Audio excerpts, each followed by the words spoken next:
9 నెలలకు పైచిలుకు అంతరిక్ష వాసానికి తెరపడింది. భారత సంతతికి చెందిన సునీత విలియమ్స్తో పాటు నాసాకు చెందిన మరో వ్యోమగామి బచ్ విల్మోర్ భూమికి చేరుకున్నారు. అయితే ఈ క్రమంలో వారు భూమి చుట్టూ ఏకంగా 4576 చక్కర్లు కొట్టారు. మొత్తం 195 మిలియన్ కిలోమీటర్లు ప్రయాణించారు. ఈ రెస్క్యూ మిషన్ కోసం ఎంత ఖర్చు చేశారు, సునీతకు ఓవర్ టైం పేమెంట్ ఇస్తారా వంటి విషయాలను ఇప్పుడు చూసేద్దాం. గతేడాది జూన్ 5వ తేదీన 8 రోజుల మిషన్ కోసం అంతరిక్ష కేంద్రానికి వెళ్లిన సునీత విలియమ్స్, బుచ్ విల్మోర్లు సాంకేతిక సమస్యల కారణంగా 286 రోజులు అక్కడే గడపవలసి వచ్చింది. ఎట్టకేలకు వారి ఎదురుచూపులు ఫలించాయి. SpaceX crew dragon capsule సాయంతో స్పేస్ నుంచి బయలుదేరిన సమయం నుంచి ప్రపంచవ్యాప్తంగా అందరిలోనూ ఉత్కంఠ నెలకొంది. క్షేమంగా భూమిపైకి చేరాలని కోరుతూ చేసిన ప్రార్థనలు నిజమయ్యాయి. బుధవారం తెల్లవారుజామున వారు క్షేమంగా ఫ్లోరిడా సముద్ర జలాలలో ల్యాండ్ అయ్యారు. ఆ క్షణంలోనే డాల్ఫిన్లు మీకిదే మా ఆహ్వానం అన్నట్లుగా వీరి వ్యోమనౌక చుట్టూరా చక్కర్లు కొడుతూ సందడి చేశాయి. ఆస్ట్రోనాట్స్ ను భూమిపైకి తీసుకువచ్చేందుకు అమెరికా ఎంత ఖర్చు చేసిందో తెలిస్తే నోరెళ్లబెట్టడం ఖాయం.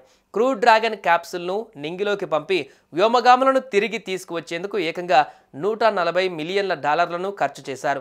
మన కరెన్సీలో దాదాపు 1200 కోట్ల పైనే. ఇంత భారీగా ఖర్చు చేయడానికి కారణం ఆ వ్యోమ నౌకలో ఏర్పాటు చేసిన అనేక పరికరాలే కారణం. క్రూ డ్రాగన్ క్యాప్సూల్ను కక్షలోకి ప్రవేశపెట్టే స్పేస్ ఎక్స్ ఫాల్కన్ 9 రాకెట్ 2024 నాటికి ఒక్కో ప్రయోగానికి దాదాపు 69.75 మిలియన్ల డాలర్లను ఖర్చు చేసింది. అయితే వ్యోమగాములను సురక్షితంగా తీసుకువచ్చేందుకు రూపొందించబడిన క్రూ డ్రాగన్ క్యాప్సూల్ను దాదాపు 140 మిలియన్ల డాలర్ల ఖర్చుతో రూపొందించారు. అదనపు బరువు, లైఫ్ సపోర్ట్ సిస్టమ్లు, అంతరిక్ష ప్రయాణానికి అవసరమైన ఇతర కీలకమైన మానవ రేటెడ్ భద్రతా భాగాలను ఇందులో ఏర్పాటు చేయడంతో ఇంత భారీగా ఖర్చయింది. మరోవైపు ఇంతటి ప్రమాదకరమైన యాత్ర చేసిన సునీత శాలరీ ఎంతో తెలుసుకునేందుకు జనాలు గూగుల్లో సెర్చ్ చేశారు. మీడియా కథనాల ప్రకారం వ్యోమగామిగా సునీతకు GS-15 ర్యాంకు కేటాయించారు. అంటే అమెరికా ప్రభుత్వ ఉద్యోగులలో అత్యధిక జీతం ఆమె తీసుకుంటున్నారన్నమాట.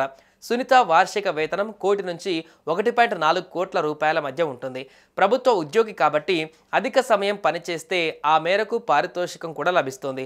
ఈసారి షెడ్యూల్కు మించి ఆమె అంతరిక్షంలో ఉన్నందుకు అదనంగా $93,950 అంటే 80 లక్షల నుంచి 1.22 లక్షల డాలర్లు అంటే సుమారు 1 కోటి రూపాయల వరకు పారితోషికం ఉండొచ్చని సమాచారం.